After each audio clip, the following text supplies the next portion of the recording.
Olá, sétimo ano, tudo bem com vocês? Como é que vocês estão? Sejam todos bem-vindos à nossa aula.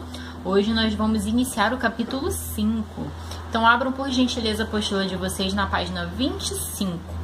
Hoje nós vamos estudar os tipos de sujeito, tá? Então primeiro vamos começar fazendo aqui uma recapitulação, né, dos conteúdos anteriores, tá? Para a gente estudar os tipos de sujeito, vocês precisam saber o que é o sujeito, tá? Então vamos lá. A oração, ela é dividida em sujeito e predicado. Tá, mas o que é uma oração? A oração é aquela frase que contém um verbo, né, que gira, que se desenvolve em torno de um verbo, tá? Então a oração se divide em sujeito e predicado, tá? O que é o sujeito? O sujeito é aquele termo da oração que estabelece com o verbo uma relação de concordância. Ele normalmente indica também o agente ou o paciente da ação expressa, né, do evento, da ação expressa pelo verbo. Então, por exemplo, eles correram. Quem é que correram? Quem é que praticou essa ação de correr? Eles. Então, eles é o sujeito. Percebam que eles, né, e o verbo, ó, eles correram. Né? Então, há uma relação de concordância aqui entre sujeito e o predicado.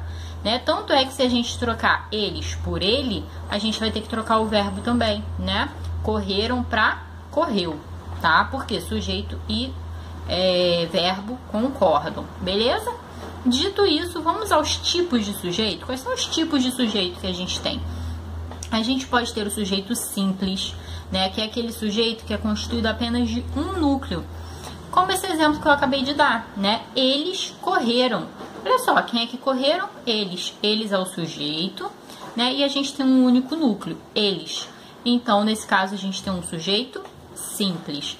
Já o sujeito composto é aquele que é constituído de dois núcleos, tá? Então, por exemplo, Marcos e Rebeca foram ao cinema. Quem é que foram ao cinema? Quem é que realizou essa ação, né, de ir ao cinema? O Marcos e a Rebeca. Então, nesse caso, a gente tem um sujeito composto. Por quê? Porque a gente tem dois núcleos.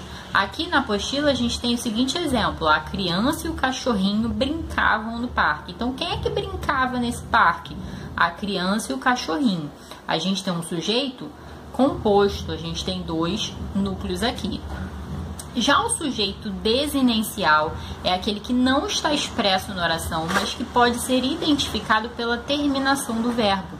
Olha só, brincaram, a gente tem aqui como exemplo, brincaram na nossa apostila, mas a gente pode ter também, vou dar um exemplo claro aqui para vocês, ó, fomos ao parque. Quem é que fomos? Nós. Só pode ser nós, né?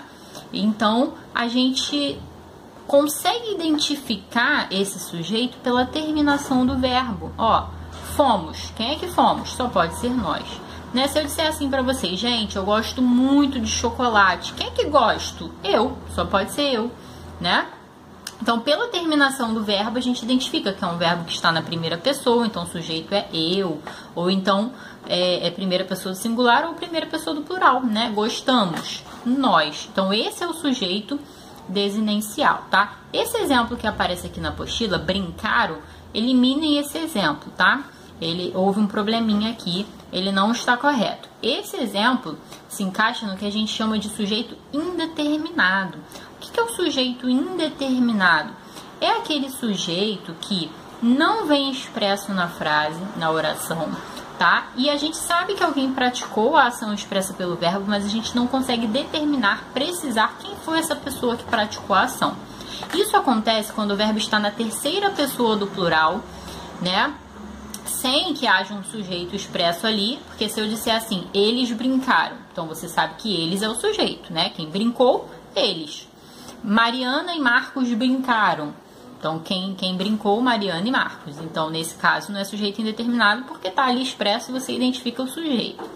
Agora, nesse exemplo que foi dado aqui na apostila, né, que contém um erro, foi dado aqui como desinicial, mas na verdade tinha que estar lá no indeterminado, ó, brincaram no parque. Quem é que brincaram?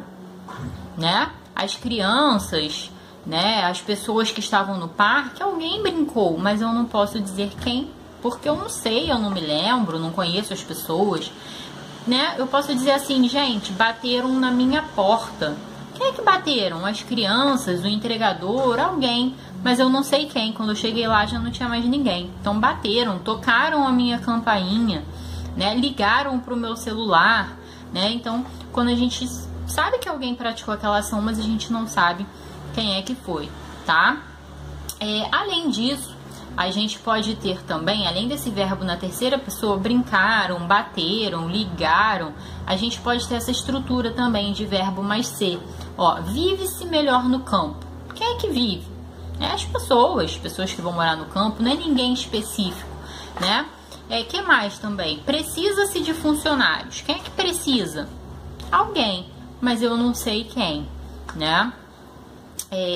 Lembrem-se de que o sujeito indeterminado, ele é muito usado quando a gente faz o quê? Fofoca. Por quê? Porque quando a gente faz fofoca, a gente não tem interesse de revelar a identidade, né, do fofoqueiro, daquele que nos contou, né, a fofoca. Então, como é que a gente fala? A gente diz assim, olha, falaram que você falou mal de mim. Você usa o sujeito indeterminado.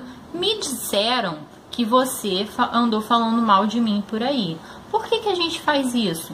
Porque a gente não quer revelar a identidade da pessoa que nos trouxe essa informação. Então, a gente diz assim, me falaram, me disseram, né? Assim, a gente usa o sujeito indeterminado, tá? Ou quando a gente não quer revelar a identidade desse agente, ou quando a gente realmente não sabe quem foi. Por exemplo, assaltaram a padaria. Quem é que assaltou? O bandido. Mas quem é o bandido? Quem é a pessoa? Não sei, alguém assaltou.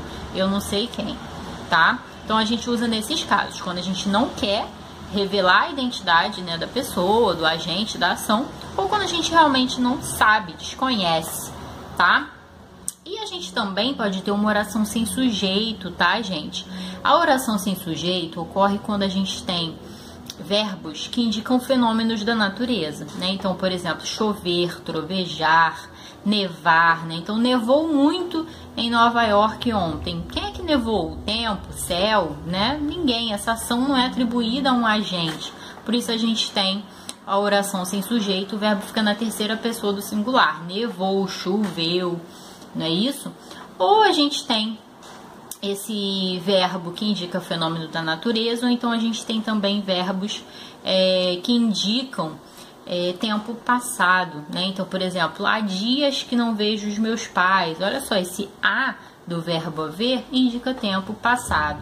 Faz meses que não encontro meus avós, tá? E aí, muito cuidado com isso. Tem gente que diz fazem meses, tá? O correto é faz meses, porque aqui a gente não tem uma oração com sujeito, a gente tem uma oração sem sujeito, porque o verbo fazer está indicando o tempo passado, faz meses. Então, nesse caso, né, os verbos que indicam tempo passado são impessoais, geram orações sem sujeito e por isso o verbo fica na terceira pessoa do singular. Então, não digam, não construam orações desse tipo, fazem dias, fazem meses, não, sempre faz dias, faz meses, ok? Além desses dois casos, né, verbos que indicam fenômenos da natureza e também verbos que indicam tempo decorrido, tempo passado, nós temos também, como exemplo de sujeito indeterminado, o verbo haver no sentido de existir. Então, sempre que você puder substituir o verbo haver pelo verbo existir, esse verbo haver deve ficar no singular, porque ele é impessoal. Então, muitas pessoas também dizem assim, haverão muitas guerras no futuro. Olha só, o certo é haverá muitas guerras no futuro. Por quê?